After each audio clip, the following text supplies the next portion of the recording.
बिस्मिल्लाहिर्रहमानिर्रहीम। अल्लाहुम्मा सल्ली अला मुहम्मद व आले मुहम्मद।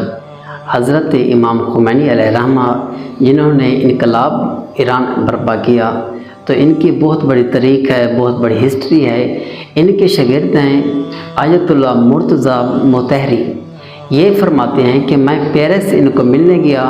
जब मैं वहाँ से वापस आया तो मैंने अपने दोस्तों से मिला। उन्होंने कहा कि आप इमाम को मिलने गए थे, सुनाएं वो कैसे हैं, उनके क्या हदफ हैं। क्योंकि उस वक्त अमेरिका ने इमाम पर बहुत ज़्यादा दबाव डाला हुआ था।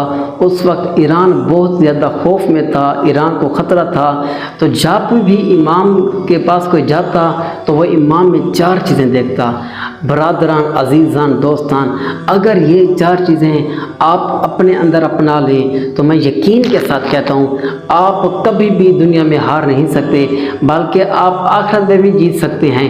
फ़कत सबसे पहले आमना बेहदफ़ ही, आपका अपने हदफ पर ईमान पुख्ता होना चाहिए। आपको आपकी मंजिल जो सामने है उसको हदफ बनाना चाहिए। दूसरे नंबर पर आमना बेकौल ही, आपका जो कौल है इस कौल पर पुख्ता रहना चाहिए। दुनिया इधर से उधर हो जाए, आपने अपने कौल से घबराना नहीं, आपने अपने ज़बान से फिरना नहीं। तीसरे नंबर पर आमना बेरब्बी ही, आपको अपने रब पर भी ईमान होना चाहिए, अपने रब पर भी तवक्कुल होना चाहिए। अगरचे आप पर कोई भी मुसीबत आ जाए, कोई भी तकलीफ़ आ जाए, किसी भी तरह से आपको मसाइब का सामना करना पड़े, तो याद रहे कभी भी नाउम्मीदी नहीं करनी, कभी भी शिरक नहीं करना, बल्कि हर लिहाज से, हर हिम्मत के साथ, हर लगन और कोशिश के साथ आपने अपना हदफ जारी रखना है और सब कुछ अपने रब पर छोड़ना है।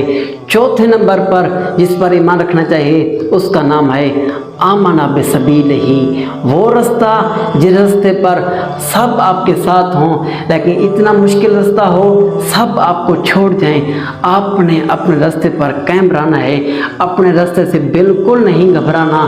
जब आप ये चार काम कर लेंगे तो आप दुनिया में भी कामयाब होंगे और इंशाअल्लाह आखिरत में भी कामयाब होंगे।